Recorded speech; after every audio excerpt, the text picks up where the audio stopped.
Morning everyone, welcome back to my YouTube channel.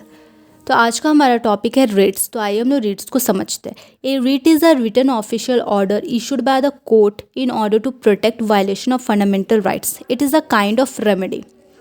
जैसे कि आप लोगों को पता ही होगा कि हम लोगों को बहुत सारे फंडामेंटल राइट्स मिले हैं, ठीक है, कॉन्स्टिट्यूशन के through.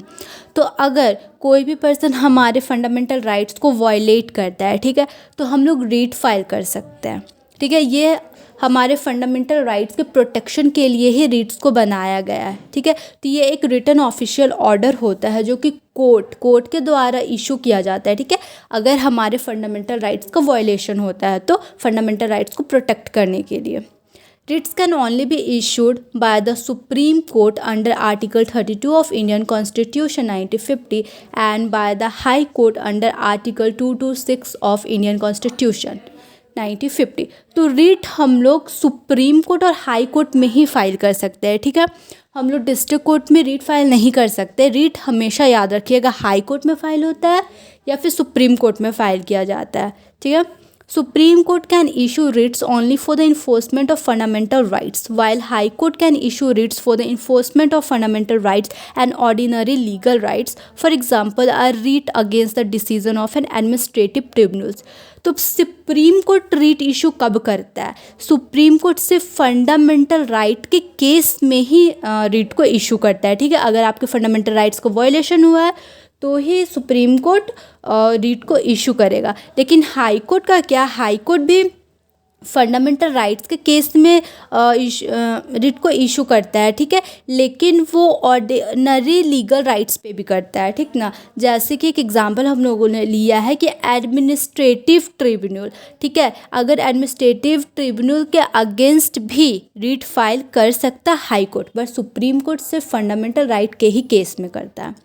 Thus, these two articles give you the power to approach the highest court of the country in case your fundamental rights are violated। तो ये जो दो आर्टिकल है, आर्टिकल 2 to 6 हाई कोर्ट के लिए और आर्टिकल 32 सुप्रीम कोर्ट के लिए, ठीक है। तो इसके थ्रू हम लोगों को अगर फंडामेंटल राइट्स का वायलेशन होता है तो हम लोग ये दो आर्टिकल के थ्रू कोर्ट में अप्रोच कर सकते हैं, ठीक है, जिससे हमारे फंडामेंटल राइट्स को प्रोटेक्शन मिलेगा।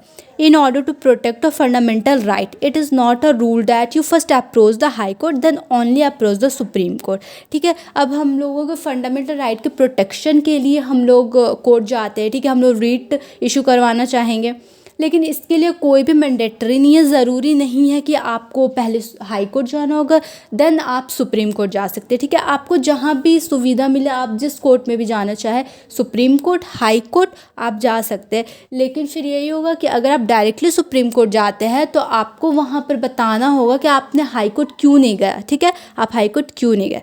तो रीट का यही बेसिकली मतलब होता है कि एक रिटन ऑफिशियल ऑर्डर होता है, ठीक है, जो कोर्ट के द्वारा दिया जाता है। क्यों? फंडामेंटल राइट्स के प्रोटेक्शन के लिए। अगर हमारे फंडामेंटल राइट्स का वायलेशन होता है तो उसके प्रोटेक्शन के लिए रिट इशू किया जाता है।